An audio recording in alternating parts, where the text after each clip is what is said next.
Hello and welcome.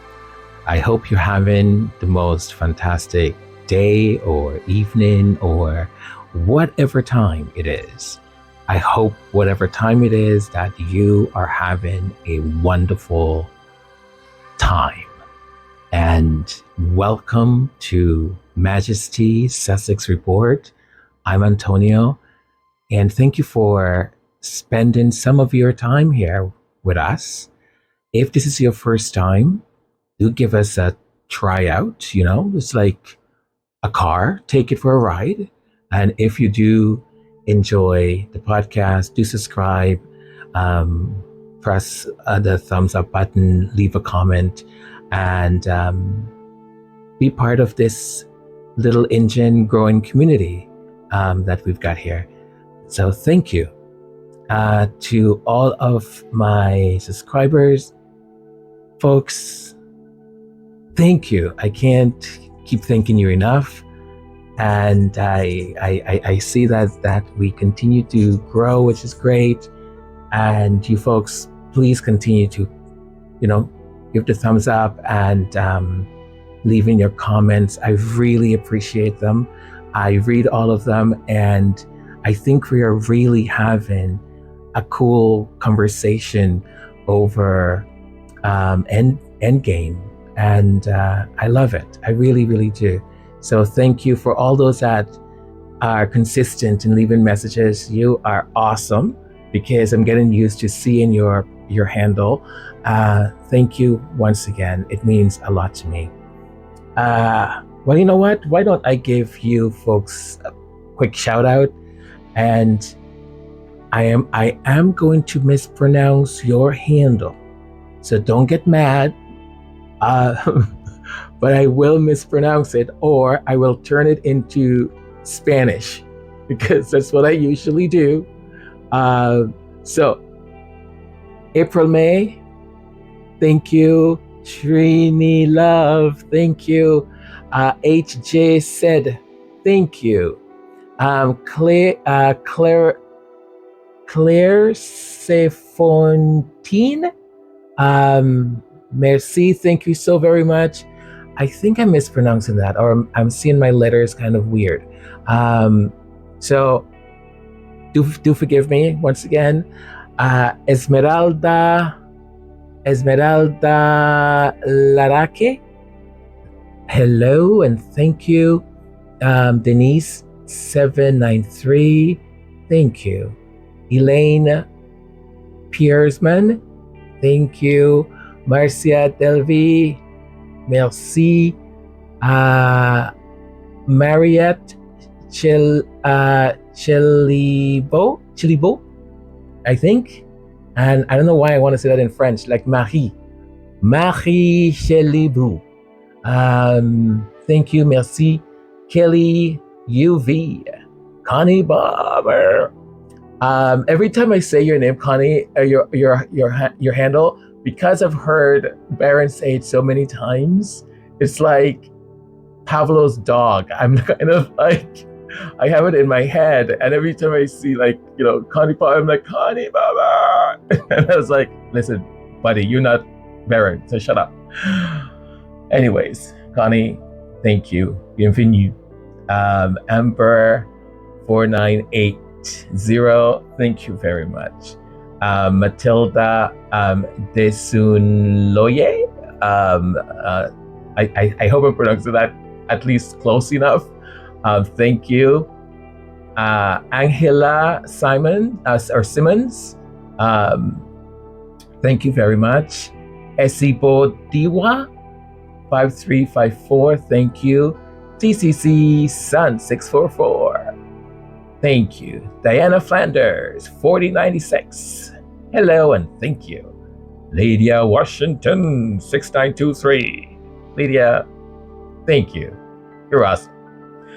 And Faith Mancini, I want every time when I see your name, Faith Mancini, 9987, I kind of I put my hands together like this, like I'm doing an Italian motion. I'm like, Mancini, I don't know why I'm doing that, but I do it. It's just who I am. Thank you, folks, so very much. And ever so often, I'll try to have these shout outs because I really do appreciate it. And it's lovely, lovely to read your comments. So that's all. I hope you enjoyed today's summary and reaction to chapter 1 of Endgame. Enjoy, and don't forget to do the things so the algorithm can continue to send this channel to people and we can grow our community. Thank you, and let's get it on.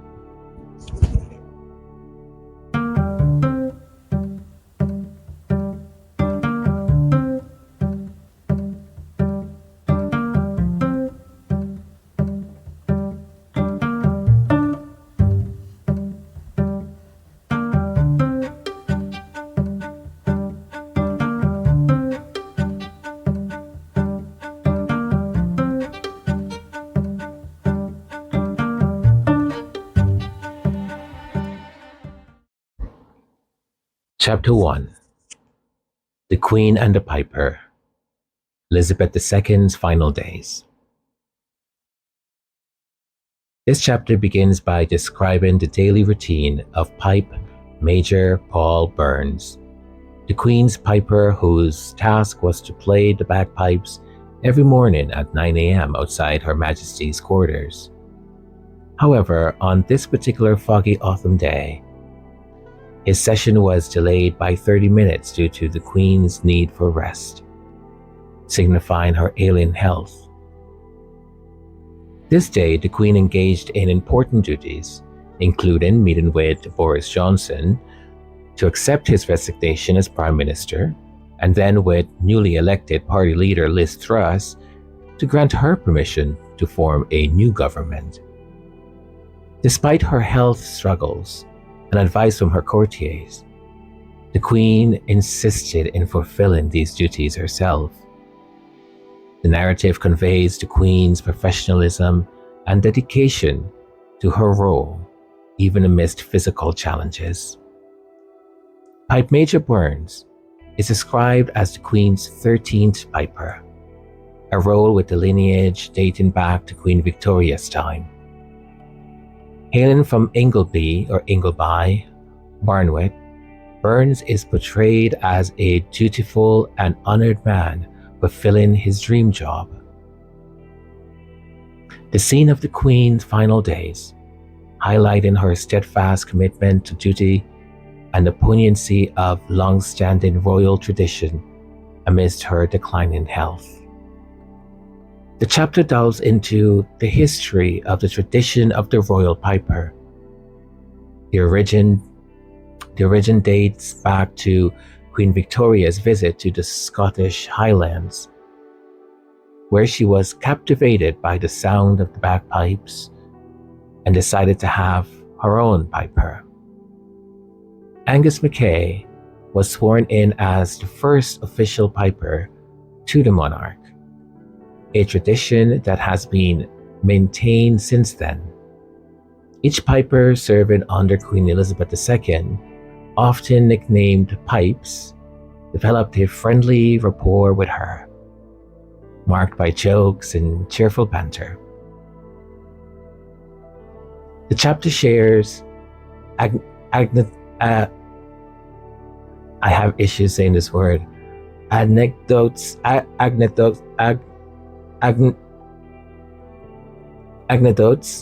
illustrating the Queen's warm and respectful relationship with pipers. For instance, Scott Melvin, who served from 2015 to 2019, enjoyed a particularly close relationship with the Queen. She supported Methven through his wife's cancer diagnosis, insisting he prioritize his family over his duties. The role of the piper extended beyond mornings and evening sessions. They also played when guests arrived at royal residences. Prince Harry humorously described the bagpipes as a drunken octopus. Oh, Harry. The chapter also points a vivid, or rather paints a vivid picture of Balmoral Castle, the Queen's beloved retreat in Alberhynshire, Scotland, emphasizing its historical significance and the royal family's outdoor pursuits here. The chapter describes Queen Elizabeth II's final summer at Balmoral Castle. The Queen, known for her confidence in driving her Land Rover across the estate, spent the early parts of her last summer at Craigowend Lodge before moving into the main castle.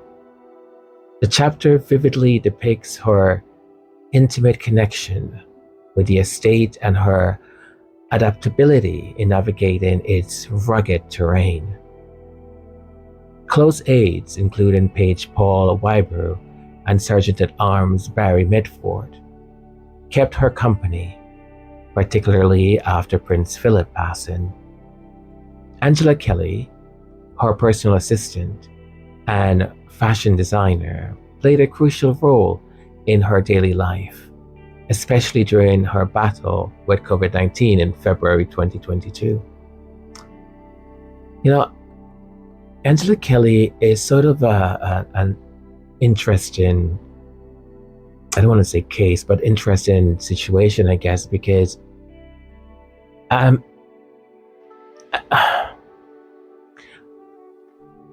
you know, it's some people with their relationship with the royal family or the royals in general, there is this commitment of service and servitude, and they live that life and are very proud of it, and they should be.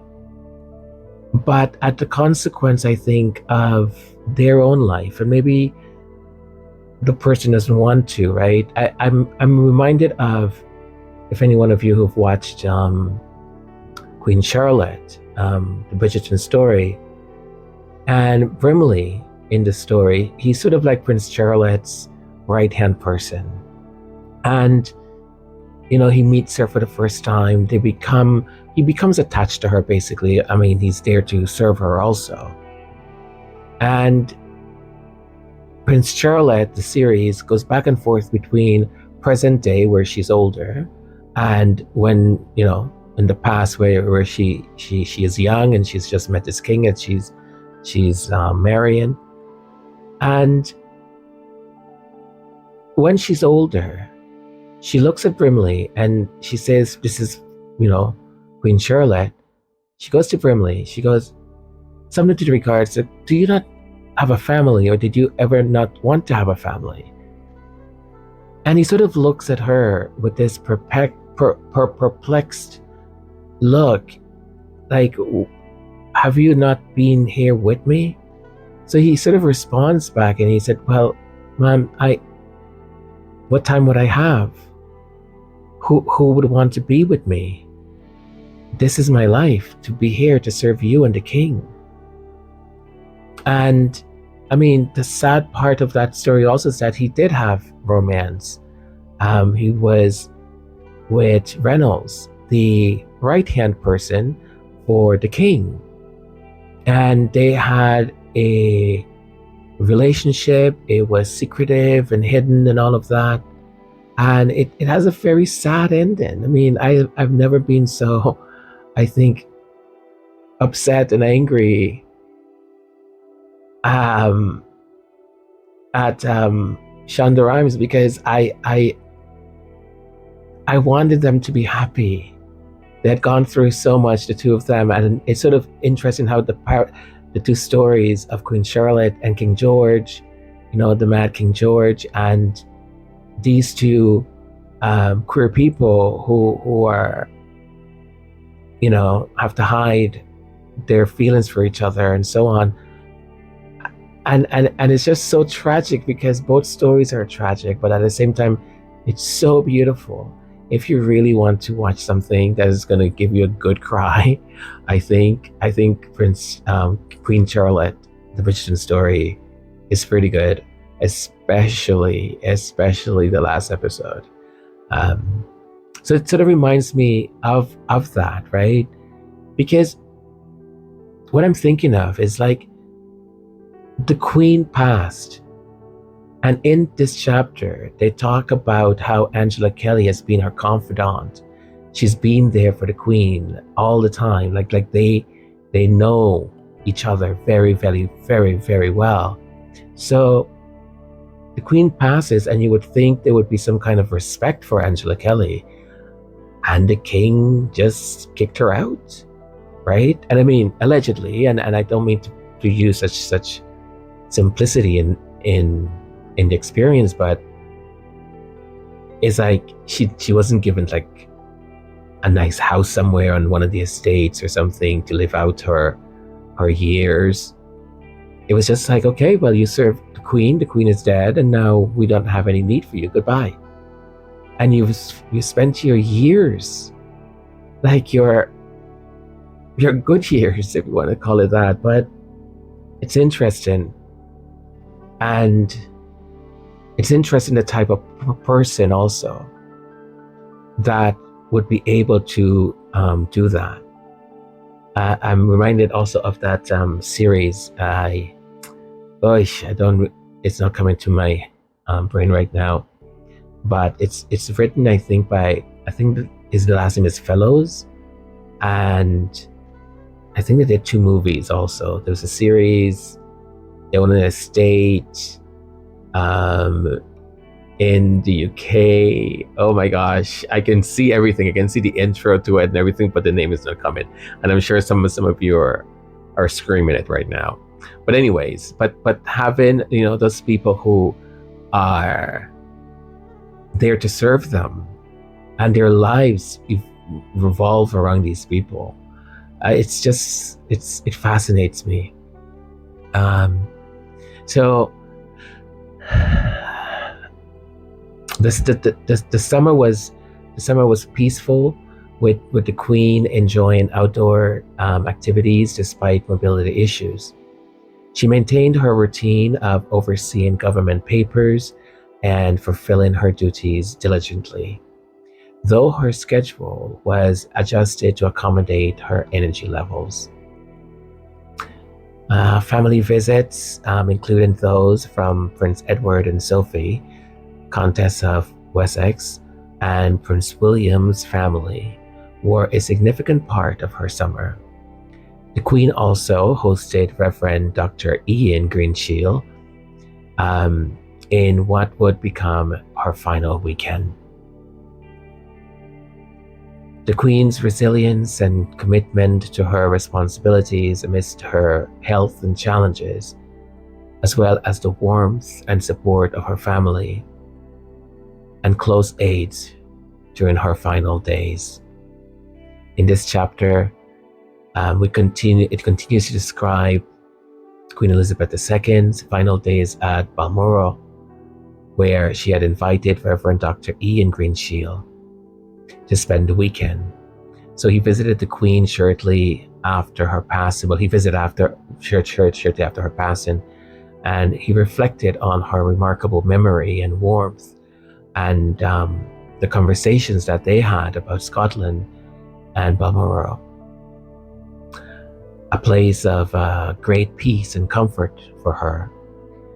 Despite her physical frailty, the Queen's wit remained sharp, he said, and very humorous. Greenfield remarked that at one point she said to him, "Your queen is sending you to the Tower," when he was had excused himself to head to bed. The chapter also touches on the Queen's deep faith, which she discussed with Greenfield, and her acceptance of a handmade cross as a parting gift that he had given her, and that cross was made by an inmate in prison. The Queen passed away peacefully on September 8th, 2022 at 3:10 p.m.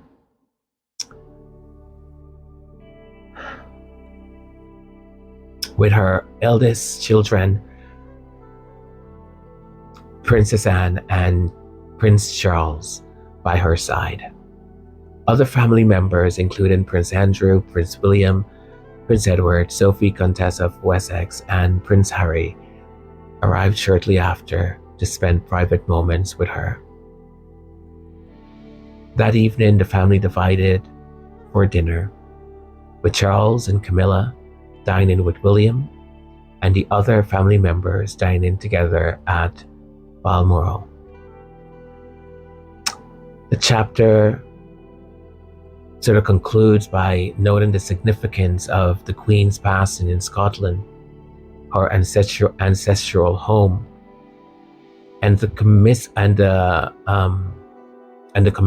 of Operation Unicorn, the protocol for her passing in Scotland. So they had two protocols. One, if she passed in Scotland, it was called Operation Unicorn, and if she passed in England, then it would be called, I think, London Bridge. The solemn procession following Queen Elizabeth II passing, Prince Anne, likened to her mother for her strong work ethic and no-nonsense attitude, accompanied the Queen's coffin throughout the journey. The procession began at Balmoral, with 6 gamekeepers carrying the coffin and Major Paul Burns playing the bagpipes.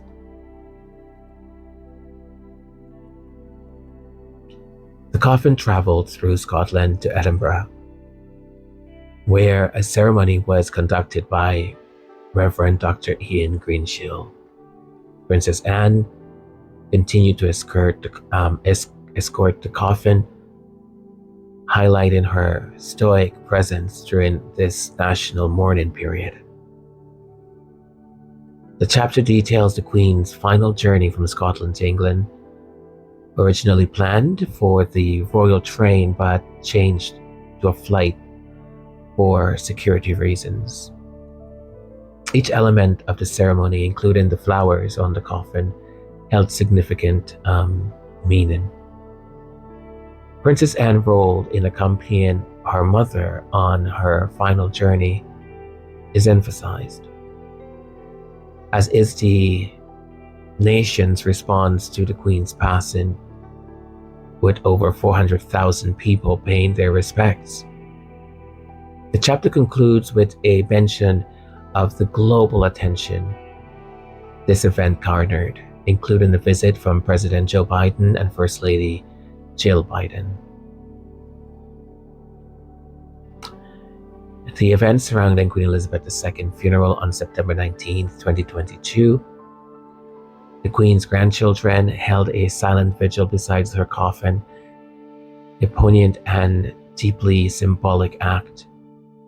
The funeral procession, meticulously planned and executed, included the new king, his sons William and Harry, and other immediate family members. You know, I don't want to just skip over the whole thing about the vigil. It's you know, in preparing all of this and reading the book, and then I got the audio also, and going through footage, it takes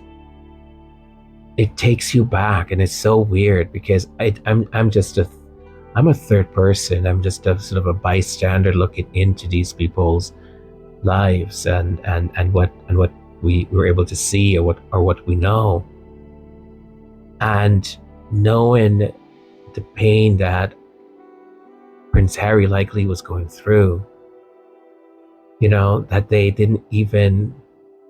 his brother didn't even extend an invitation for him to travel with them, that they were scrambling, that the uniform was a big ordeal, that it arrived, and, you know, one of the courtiers or someone just ripped off some of the medallions and stuff that should be on there.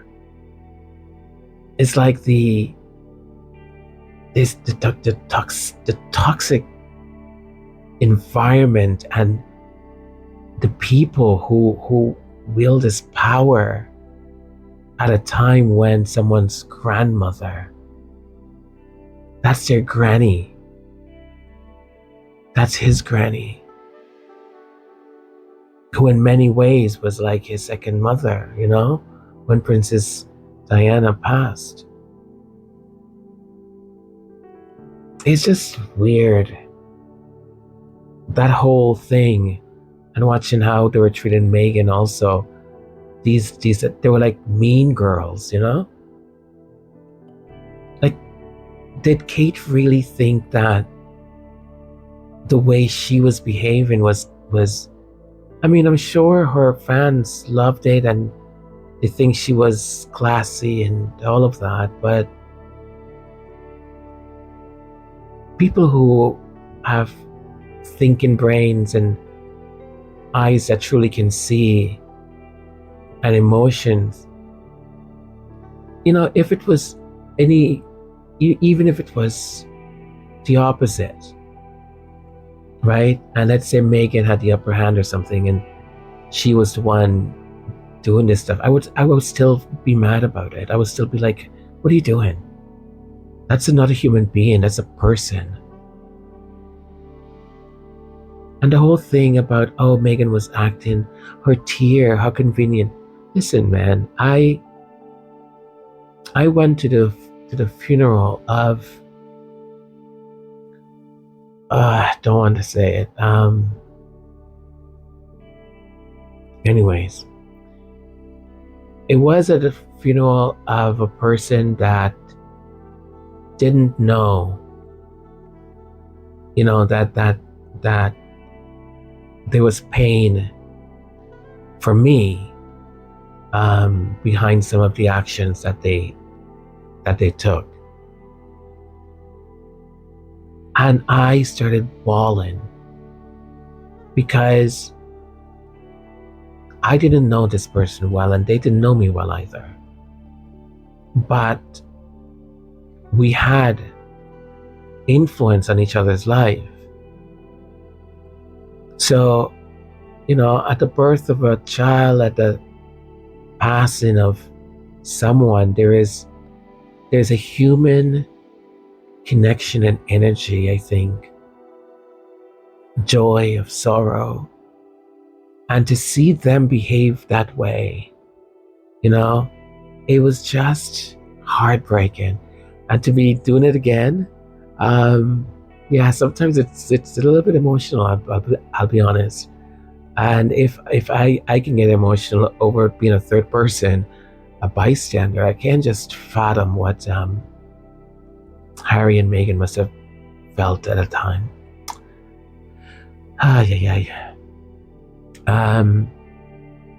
The Queen's coffin was carried to Westminster Abbey, a place of great significance in her life. The abbey where she married Prince Philip and was crowned, was chosen over St. Paul's Cathedral for its personal importance to her. The funeral was a momentous occasion watched by billions worldwide, marking the first state funeral since Winston Churchill in 1965. The event highlighted the transition of royal power, with King Charles and Camilla Queen consort, Queen side piece, at the forefront, symbolizing the beginning of a new era. The funeral was attended by dignitaries from across the globe, with stringent security measures in place. The chapter captures this emotional weight and historical significance of the day, marking the end of one era and the beginning of another. We also see that, or get details in the chapter of Queen Elizabeth's state funeral and the pivotal role played by Major Paul Burns, the piper. On this significant day, Major Burns meticulously prepared his bagpipes for his final duty to the Queen. The religious ceremony led by the Dean of Westminster and Archbishop of Canterbury reflected the Queen's deep Christian faith and commitment to serving others.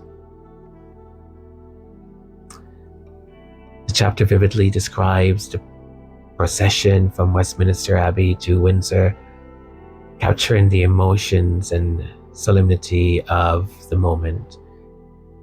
King Charles III, visibly moved, symbolically participated in the committal ceremony at St. George's Chapel, where the Queen was finally laid to rest alongside her beloved husband, parents, and sister.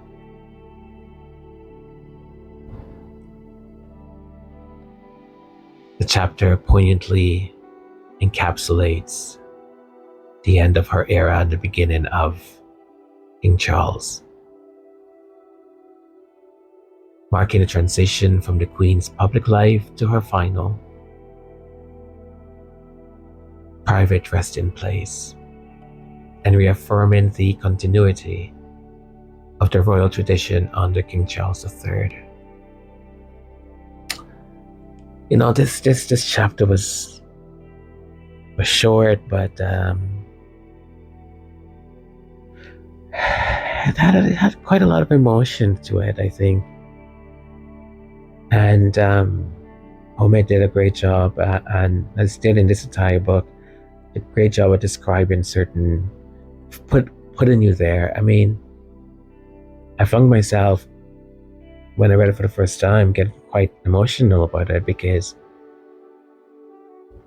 I kept thinking about a woman, you know, and a woman in that time, in that era, and having to take the responsibilities that she had to at a very young age, and I think she was in her 20s or something like that when her dad passed, and she assumed the crown, or ascended to the crown, or the throne, sorry. And let's think about also the relationship between men and women. And even though she was very stern in regards to Philip, you know, bowing to her in order to show that respect to the monarchy. Think about a 20-something-year-old in that time going into that environment and surrounded most likely by men telling her what to do and what not to do. I mean, these are the people that run the institution. These are the people who, you know, they know or invent the protocols of this or that and the other. And it made me wonder, right? Because in today's light, you know, it's very easy for all of us to say, why didn't she do this? Why didn't she do that? Why didn't she, you know? And I don't disagree. But often when people tend to do those things or say those things, I kind of think about my own existence. And I think about the things I've publicly either supported or the things that I've just decided not to say anything about. And whether in 10 or 15 years, or 20 or 30, God willing, or 40, I am then condemned because things have changed so much. And now the thing I decided to be quiet about or silent about because I wasn't sure where it was going or something, now, you know, I'm condemned for it because it's seen as a, you know, not taking action. I don't know, it's complex a little bit, because I think judging people with today's standards by what happened back then, yes, I think there is merit to it. I think there could be a little bit of grace also. Having said that though, some things are just right and some things are just wrong.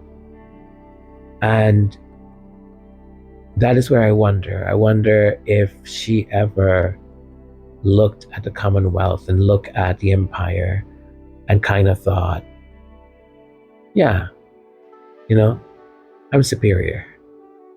Or did she ever think, gosh, and I mean, the empire got a lot smaller under her reign, and as far as I know, as far as history tells the story, she had big problems with Margaret Thatcher in regards to Mandela and South Africa. Like she did not see eye to eye with Margaret Thatcher at all. I mean, allegedly, right? And the other thing too that is personal. I kept missing my grandparents as I was reading this, and I kept thinking about Harry and how his relationship with his grandmother, and I kept thinking about my relationships with my nana and my gran. Two wonderful women that have such interesting history and story, and no one would ever know. That's why I think, and I respect people and their journey, because we all have a story, and no matter what you think, your story is fascinating and interesting, and yes, it's not going to be told by whomever, or unless you're like in process of doing that, or you're writing a book, or you've been doing something in order to tell your story. And the people who will remember us are the people around us, right? That's why I often say, be kind to your loved ones, because I think I was watching something the other day, and they said, like, do you know the name of your grandparents' parents? Or even, do you know the name of your grandparents' grandparents? Right? So what, 3, 4, 5 generations? And I don't know. I don't. I asked my mom, and she didn't know her grandparents, and she's like, I don't know their names. And my dad did, but he knew just he knew their names, but didn't know both of them, because his mother, my gran, her grandmother, brought her. They left Portugal because my grandmother's mother died at childbirth. So when my grandmother was born, my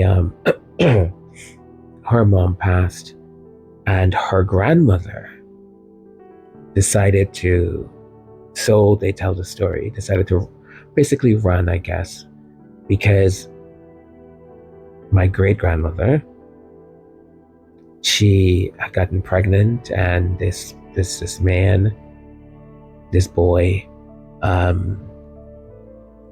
he didn't want to tell his family. I mean, the times and all that. And but finally, he had told his family that this had happened. And when the family found out that my great grandmother had passed at childbirth, that family wanted my grandmother, because they're like, it's, she's ours. And my grandmother's grandmother, I know it's a little bit complicated, by grandmother, she was like, no way, you're not taking my granddaughter. And I guess those people had they had money, so they could easily had gotten their way. So my grandmother's grandmother um, got in the boat and came to South America. What a life, eh?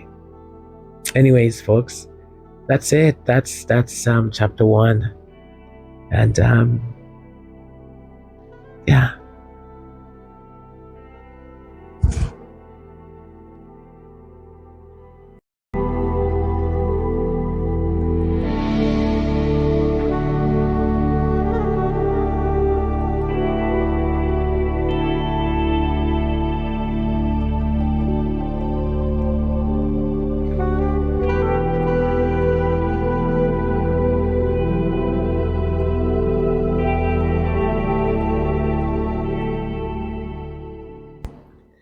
So I'm re-recording this. I just recorded a 15-minute rant about what's been happening in the last 24 hours. And I decided to just delete it because I don't want to give it energy. I really don't. All I know is that I don't care who said anything racist. I really don't, because I already have the proof that the way they've treated Megan, the way they treated an unborn child, the fuss they made about Princess Lilibet's name, the amount of time that it took to change that website and put the appropriate names for those 2 kids.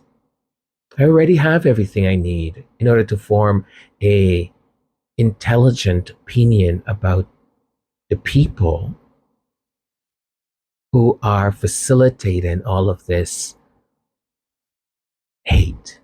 I don't need anyone to say anything, apologize. Who cares? It's not coming from your heart. It's not. We know it's not. So why do we care? I care about Megan, I care about Harry, and I care about their family.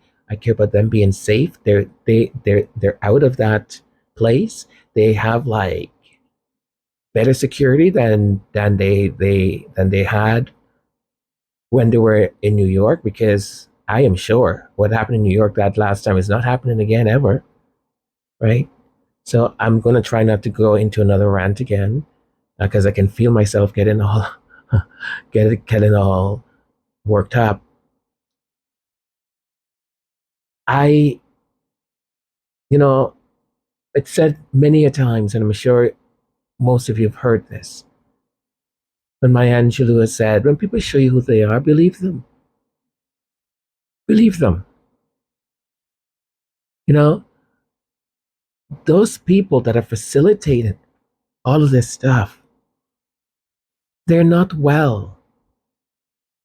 They're not well. There is a sickness in them. There's a sickness, and it's an illness. It's sort of like they have sat and played with excrement, with yeah, excrement for such a long time that they've forgotten that they're actually sitting in it. Right? Because when people start to let that kind of hate and evil filtrate into their heart, their soul, their body, it becomes them. And very soon they don't even know they've become that thing. They might have wanted to do the little offhand, little bad thing here once or twice, and then they forgot to stop.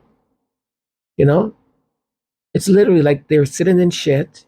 Sorry, they're sitting in excrement, and they forgot that they are. Let them. I am not the least bothered. Oh, they're gonna investigate how to take their titles away. Go ahead. You know, if they're Sussexes and not bothered, I'm not. It's just really sad, though, right? On a human level, I kept thinking as I reviewed the chapter again, just thinking about my grandparents and my grandmother. Um, she was my last surviving grandparent, and when she left, I you know, I told you folks, like, I was so honored to have that time with her. Those days to just go and sit next to her and talk, and it is such a wonderful, wonderful gift. And to think that these people are putting barriers, they put barriers for a grandson to see his grandmother. And it's not just the people did it, right? The whomever, the courtiers, the whatever, people in gray, blue, whatever. When a father and a brother, a father and a brother. So, folks, I know everything I need to know about them. I don't care for them to apologize. I don't care for them to admit who said it. We know. We know. They've showed us who they are. I don't want to leave you with negative energy or anything like that. So I just want to say I am so grateful and so thankful for having this opportunity to do something creative and to be in this space and exchange thoughts and celebrate a couple that we relate to in one way or another, and also we support the way they run their philanthropic endeavors and the charities that they support. And there is strength in unity, and I couldn't be more happier for having discovered this community, because for a long while I kept just getting frustrated by myself and going, something has to get done. So you're all really awesome, and really, really awesome. Be kind to yourself, please. To any one of you, be kind to your loved ones. They don't say it, but when you do it, trust me, their heart beats even stronger and better, and their soul just has the most perfect dance. When there's a hug, there's a I love you, there's a I miss you. Be kind to your loved ones. And even to the rangers, those strangers that we may meet that cross our path, do your best. Be kind. And as I said before, sometimes it takes the light, and it takes the person who is not sick in that way to maybe shine the light. I know lots of people don't want to see the light, so that's okay. But be kind as much as you can. I think one at a time we may start a revolution somehow. Take care, and until we speak again.